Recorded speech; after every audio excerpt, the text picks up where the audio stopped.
Welcome to the Pod Life of Angel and Tina. I'm your girl Angel, Yeah, I'm Tina. and tonight we are entering a world that unsettles even the most hardened true crime followers. The subject is child serial killers.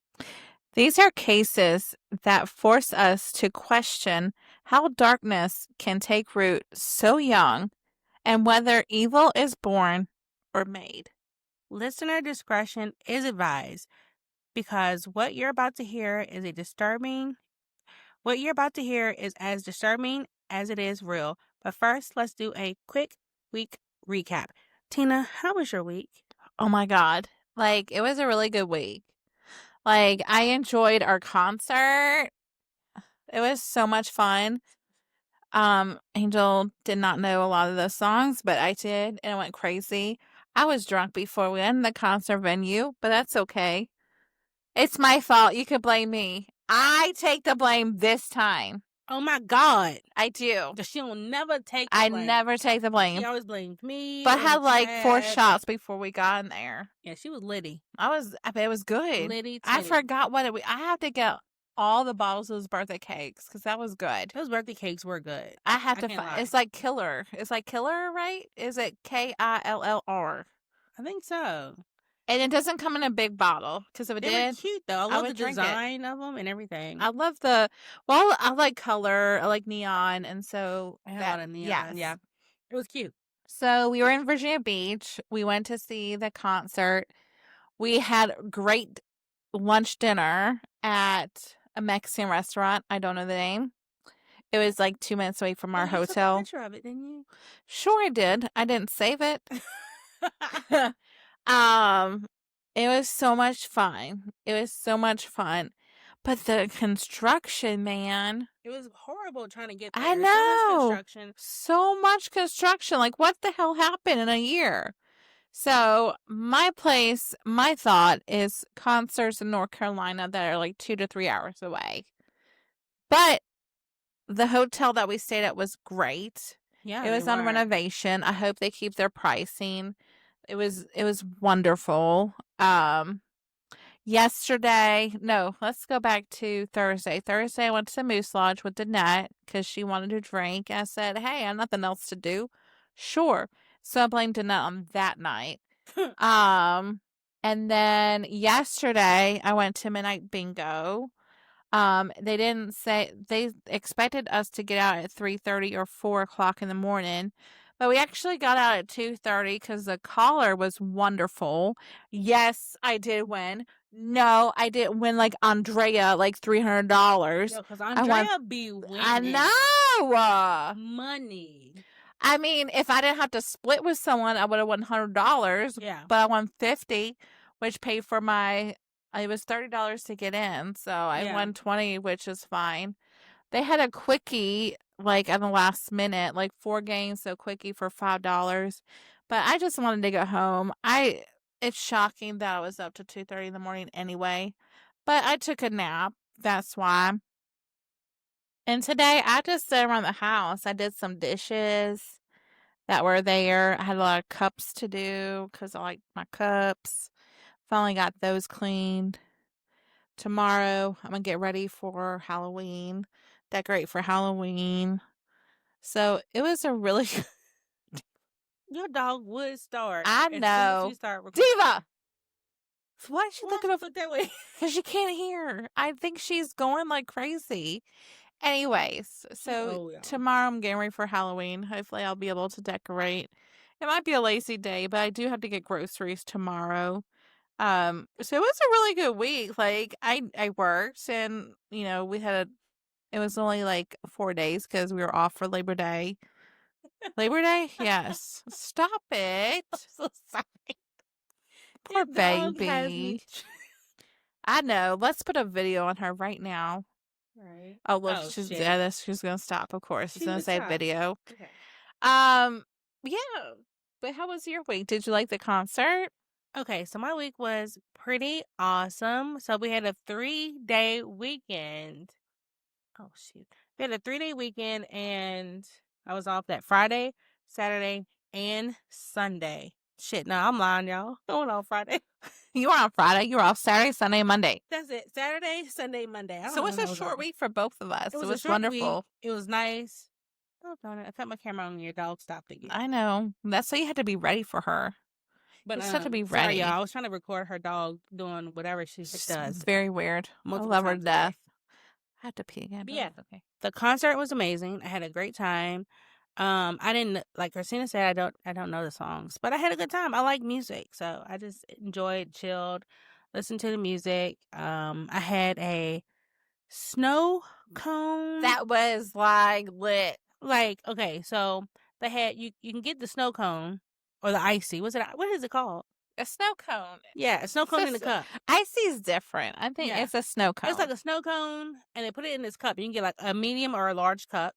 And then you can make it boozy. And I had that thing, and I wanted to add like a double. They was like, no, we don't do doubles because But they hook you up. Like, I saw that shit. I saw that shit.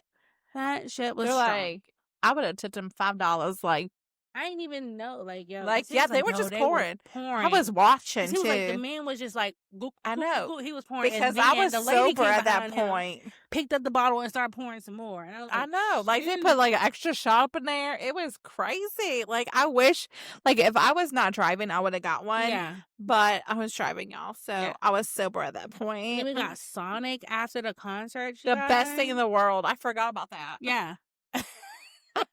Please. Okay, I say it because we don't have a Sonic here. Like, they closed our Sonic here. The closest Sonic was like 30 minutes or so. It's in Bedford? Yeah, it's in Bedford. Or Roanoke? It's in Bedford. Okay, Bedford. I don't go to Bedford. I've been to Bedford. I go every now and then when I'm headed towards Roanoke. I would stop in Bedford and get Sonic. But, like, they closed our Sonic that was literally 2 or 3 minutes down the street from where I lived at. I know. And I used to go all the time. I'm so shocked they did because all the college students. Sonic used to be are back. you kidding me? Sonic used to be right. back. I don't know why they did. I bet they're gonna come back eventually. I wish they would. I love Sonic. I wish they would. We went to Sonic. Get that got shake. us, some food to put on our tummies after drinking and because concerting. I was sober. Yeah, she was so fucking sober. I was sober at that point that I had to drive home. Yes, she was sober at the point. Don't bullshit me. I was. I gave you like my last drink. Stop it. I gave you half my shot that was left over because I was like, listen, I have to drive. Yes. So said, here you go. I have to drive and I'm still fucked up. So I'm going to give you this other half of my last shot, even though the last 2 songs in the play. And I'm still fucked up. But I got out of the parking lot in like 20 minutes. Yo, we got a good time. Thank you to that red truck. Those ladies in the red truck. Hello. You were like, what the fuck you doing? I said, girl, hold on. Yeah, well, I think she's gonna make a way. I know. Well, I really thought she was gonna hit my car. I did too, the way she was doing it. I'm like, it was a big photo pickup truck. But then I saw her friend directing it. I was like, oh, I didn't even see her friend at first. But I was like, yo, I think she's finna make a way. I didn't know. And then you saw the friend, and I was like, okay, we're good. We finna get out of here. Yeah, we're gonna follow that bitch. Mm-hmm. And we sure did. And then the people let us out. Thank you so much. I appreciate your service. We love y'all. But yeah, so concert was great. Sonic was great. The hotel was nice. We stayed at the Courtyard. Yeah, it was really nice. 10 or 15, maybe like 10, 15 minutes at least. Yeah, like 15 minutes. Like we got in and parked. There was no tailgating, but we did. Yeah, they had a sign saying no tailgating. I didn't see that sign, but we did. I didn't see that sign. That sign was over on the other side. We went the other way. We took a left. It was on the right. We did. But the concert was fun. The tonic was good. We tailgated because we came. Traffic on the way home was good. Yeah. Coming back was easy. And then the rest of the week, I just chilled. That Monday I was off. So I had my live lounge. I had an interview with Plant Mama. The best girl ever. Loved that interview. Because she supports everybody. She does. Plant Mama is an amazing person. She is just a sweet, sweet, sweet person, and everyone loves Plant Mama. So it was a really honor for me to have her on there. Yeah, she doesn't go live much. She doesn't. But just she wasn't even live. She went. Yeah, she was in my box. I know. Bless her heart. I told her earlier that day. I was like, you can go live. So no, because when you go live yourself, all those gifts count more towards.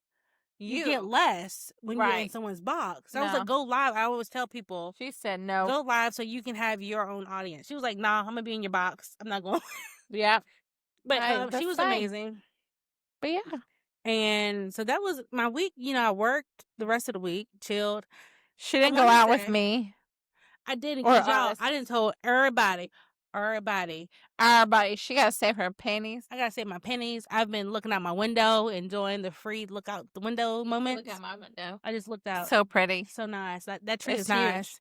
So nice. I've been trying to save money, you guys, because we leave in like 39 days for our trip. 39? So I think it's 39. Damn. So I've been trying to save money and looking out the window. So if you see me on TikTok, I don't throw you nothing but a heart me and one populist, because that's how you know. That's how you know I'm trying to save all my pennies. That's how you know we're saving money. We're saving money, you guys. Might throw you 5 roses, but that's the max. I love you guys. I've been like watching people's content. I've been spending more time on your content. Go ahead. I've been spending more time on people's content and doing different things, so I can still support, because you still want to support everybody on TikTok as much as you can and show up in ways that you can. But if you cannot spend money on lives, I would just say watch people's videos all the way through. Share their videos if you like it. Leave a comment if you have something to say. And give it a heart, at the least. Give it a heart. So that's what I've been doing. So if you guys do not see me on TikTok lives as much, it's because I got no coinage. I mean, I have been trying to show up. And then, of course, TikTok has this crazy battle weekend. I have a battle in a few hours. I have to do 1st to 5. So it's been a busy week, though. And I cannot wait to see what next week brings. So, Angel, let's go into our topic of the week, which is children serial killers. Tell me about your first one. Well, my first one of the night is Mary Bell. So Mary Flora Bell was born in 1957 in Newcastle, England, into a life of neglect, abuse, and instability. Her mother, a sex worker, reportedly tried to give Mary away more than once, and her childhood was marked by violence and trauma. But by the time she was 10 years old, Mary Bell's disturbing behavior began to escalate beyond control. On May 25th, 1968, the day before her 11th birthday, Mary strangled a 4-year-old boy named Martin Brown. His body was discovered in an abandoned house. At the time, authorities assumed that his death was accidental, but not realizing the darkness behind it. But only 2 months later, Mary struck again. Alongside a friend, she strangled a 3-year-old Brian Howie. This time, the violence escalated. Mary mutilated the boy's body with scissors, carving into his flesh and leaving behind a crude, chilling mark of control. That's disgusting. Right? Mary Bell was eventually arrested after her behavior and confession drew suspicion. During the trial, the court gasped with how someone so young could commit such crimes. In 1968, she was convicted of manslaughter due to diminished responsibility, as the court recognized she exhibited signs of psychopath and emotional disturbance. Mary served 12 years in prison before she was released at the age of 23. Her case remains one of the most haunting in British criminal history, forcing the public to confront the question, how can a child commit such a cold-blooded act of violence? All right, so that was my story of Mary. Christina? Maribel. Maribel, who do you... Her name ain't even Maribel. Yes, it is. Oh, shit, it is. Maribel. I was thinking of her middle name. Oh, Lord. All right, Christina, what child are you talking about? I'm laughing so hard. All right. I have Craig Price. Craig Price was born on October 11th, 1973 in Rhode Island. By all outward appearances, he was just another kid growing up in a working class neighborhood. But by the age of 13, Price had already taken his first life. Wow. And by 15, he had brutally murdered 4 people. Let that sink in. by the age of 15, 4 people. Wow. His first known victim was 27-year-old neighbor Rebecca Spencer. It was July 1987, and Price was just 13 years old.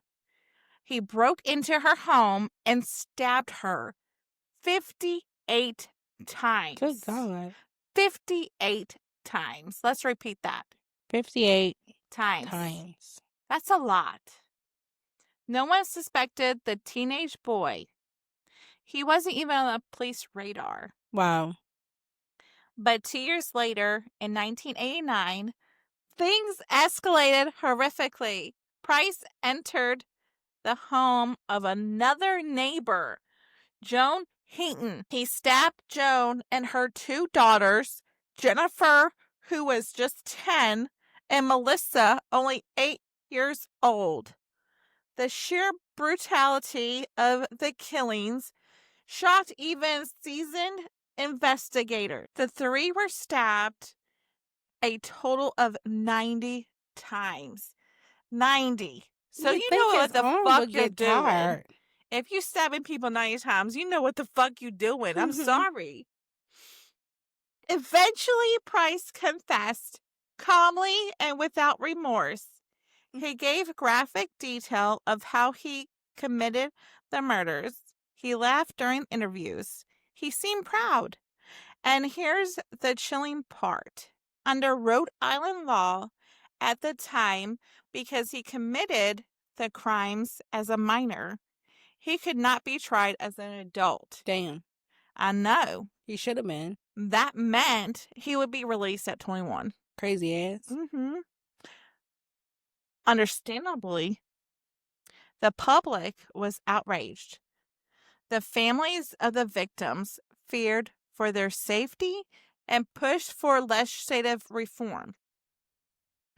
But the law was the law. The state couldn't retroactively apply new rules to his case. However, Craig Price never walked free. Yes. Yes, bitch. While in juvenile detention and later in adult prison, Price racked up numerous charges: assaulting officers, threatening prison staff, and stabbing a correctional officer with a homemade shiv. What? Shiv. Shiv. Wait, I think I'm just conjured by Shiv. Shave. I'll say shave. A knife. These incidents kept him behind bars well past his original release date. In 2017, he was transferred to Florida prison for security reasons. And in 2019, he was sentenced to 25 more years for stabbing of a correctional officer. To this day, Price remains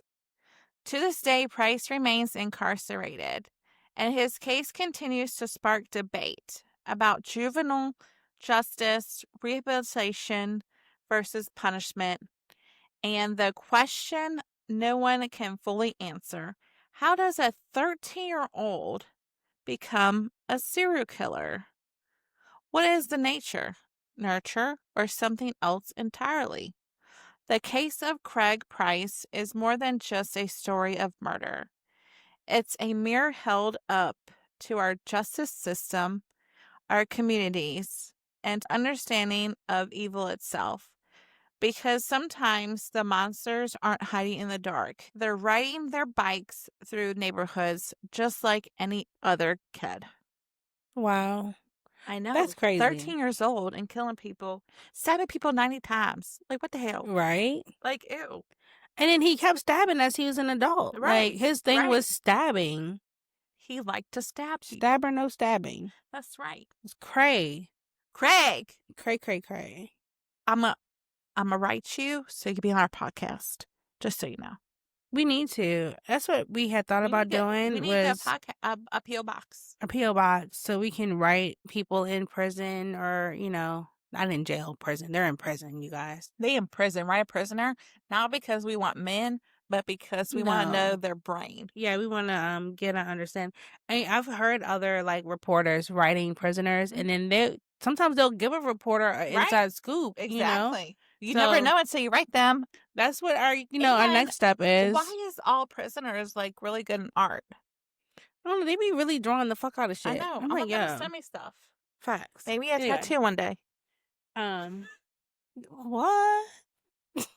What was his name? John Wayne Gacy. Was it him? He was an artist. Yeah, he was an artist. I think Johnny Depp has one of his art pieces and stuff like that. Exactly. So, crazy. But the next case is Jesse Pomeroy. And I know I'm saying his last name wrong. Pomeroy. Pomeroy. I don't know why. Pomeroy. Okay. So the next case is Jesse Pomeroy. Jesse Harding Pomeroy was born in 1859 in Boston, Massachusetts. Damn, he old. Exactly. Is often considered America's youngest serial killer. From a young age, Jesse displayed violent tendencies. By the time he was 11 years old, local boys began to fear him. He lured younger children into secluded areas, then tied them up, beat them, tortured them in grotesque ways. His acts were sadistic, often leaving his victims permanently scarred, both physically and psychologically. In 1874, Jesse escalated from torture to murder. He lured 10-year-old Katie Curran into his family shop where he killed her and buried her body in the basement. Soon after, the body of 4-year-old Horace Mullen was discovered in a marshland and his throat was slit and body mutilated. Disgusting, Jesse. Right? The brutality of Jesse's crimes shocked the nation. At just 14 years old, Jesse was arrested and charged with the murders. During his trial, psychiatrists and legal authorities debated whether he was insane or simply evil. In December of 1874, he was convicted of his first-degree murder. Though sentenced to death, his punishment was later commuted to life in solitary confinement. Jesse spent decades imprisoned, with most of his life consumed by isolation until his death in 1932. The case of Jesse unsettled public conscience in 19th century America, sparking debates on juvenile crime, punishment, and whether true evil can exist in a child. I think we saved the best for last. I think so. Not the best, but like the most horrific. Yeah, we saved the most horrific for last. Because like when I was reading on him, let me tell you, I was like, he's disgusting. And not just he's disgusting, but in India, like their laws are completely messed up. But let's go talk about Amarjit Sada. I cannot wait to hear this one. I'm gonna fuck it up. No. I'm gonna fuck it up, y'all. Amarjit Sada, a boy from India who committed a series of murders before he was 9 years old. Wow. 9. Like 9. Yeah. Before 9. That's great. 9 years old. Amarjit was born in 1998 in a rural district of Bihar, India. His family was part of a very poor traditional community. Like many children in the area, Amarjit didn't go to school regularly, and there were limited mental health or social services available. But what no one expected was the dark secret this small boy was hiding. And his family. We'll just say that. And his family. In 2006, Amarjit, then just 8 years old, was arrested for the murder of a 6-month-old infant girl named Khushbu. She had gone missing from her home, and a day later, her body was found buried in a shallow grave. Her neck had been broken and her head was bludgeoned with a brick. The entire village was just in shock. Even more shocking, when Amarji was questioned, he confessed openly, casually, and with a smile. And then he said something that stunned the police. You know what he said, Angel? What the hell did this motherfucker say? It wasn't his first murder. Damn. No. I said got. Got. Damn. Got. According to Amarji, he had previously killed 2 other infants. Wow. His own baby sister. What? And a cousin, both around 6 months old. These earlier murders had apparently been kept quiet by the family. What the fuck? Whether it was due to shame, fear, or denial, we may never know. But the truth was out now. Amarji was detained under India's juvenile justice laws, which were not designed to handle cases like this. And let me tell you, before I continue, this is the fucked up part. This is fucked up. At the time, Indian law stated that a child under the age of 18 years old could not be imprisoned, regardless of the crime. He was sent to a children's home for observation and rehabilitation. And then the story just disappeared. After his detention, little is known about what happened to Amarji. By law, his records were sealed, and once he turned 18, he was reportedly released under a new identity. There's been no public confirmation of his whereabouts, and it's unclear whether he was ever diagnosed with a mental disorder or received treatment. But one thing remains clear. Amarji Sada was possibly the youngest serial killer in modern history. So, what drives a child to kill repeatedly or seemingly without remorse? Is it psychopathy, abuse, trauma, or something even darker?